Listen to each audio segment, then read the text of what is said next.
Bonjour et bienvenue sur la Web TV du CAD dans ST, la chaîne du collectif des salariés de ST Microelectronics.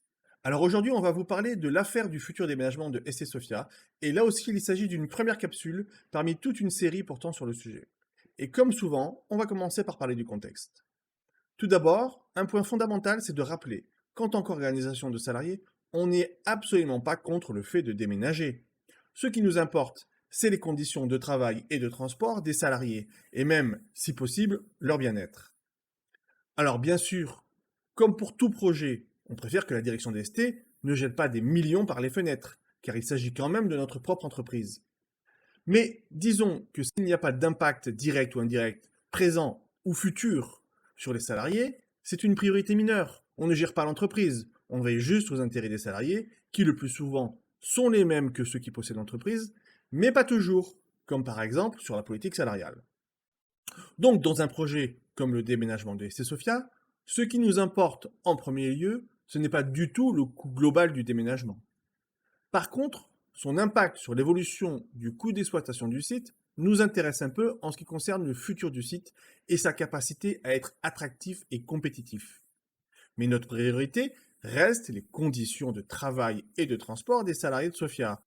Dans une technopole comme Sofia Antipolis, qui est très compétitive en ce qui concerne le marché du travail, cela fait grandement partie de son attractivité et donc de sa pérennité.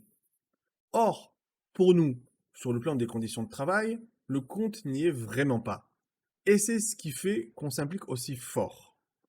Pour dénoncer cela, on doit envisager le projet dans son ensemble. Et du coup, je tiens à préciser que le CAD, ses membres et moi-même, nous nous sommes placés sous le régime juridique protecteur des lanceurs d'alerte, qui nous permet d'en parler plus librement, de manière publique et de façon sécurisée pour nous, de telle sorte à faire cesser les éventuels troubles. Alors pour cela, aussi graves soient les problèmes des futures conditions de travail à Sofia, pour la justice, c'est quasiment des problèmes de riches, comme on dit. Donc, il faut parler des soupçons que l'on a sur des problèmes bien plus graves. On expliquera ce cadre juridique dans une vidéo spécifique. Ce que l'on va faire au cours de ces vidéos, c'est entre autres de faire l'analyse qu'à notre avis la direction de ST aurait dû faire de manière beaucoup plus sérieuse. Alors pour commencer, en jouant à l'avocat du diable, quelles sont les raisons pour déménager du site de Sofia?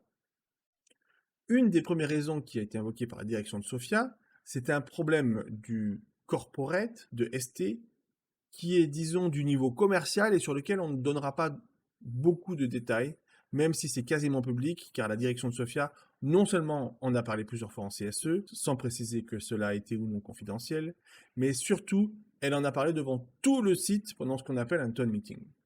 Il y a ensuite des petits problèmes de vétusté, comme des micro-fissures à certains endroits, ou des problèmes de canalisation, et probablement des problèmes d'entretien ou de travaux qui n'ont pas été faits par le propriétaire, comme par exemple des problèmes de façade. Enfin, et surtout, il y a des problèmes de coût d'exploitation du site, sur deux différents volets. Premièrement, le site est une passoire thermique, il est donc énergivore. Ensuite, en passant progressivement de 340 salariés à aujourd'hui environ la moitié, le coût de la location par salarié devient très important. Voilà, ça fait déjà 3 minutes. Lors de la prochaine capsule portant sur ce sujet, on verra quelles sont les pistes possibles pour résoudre ces problèmes, avec ou sans déménagement. À très bientôt les chéris chéris.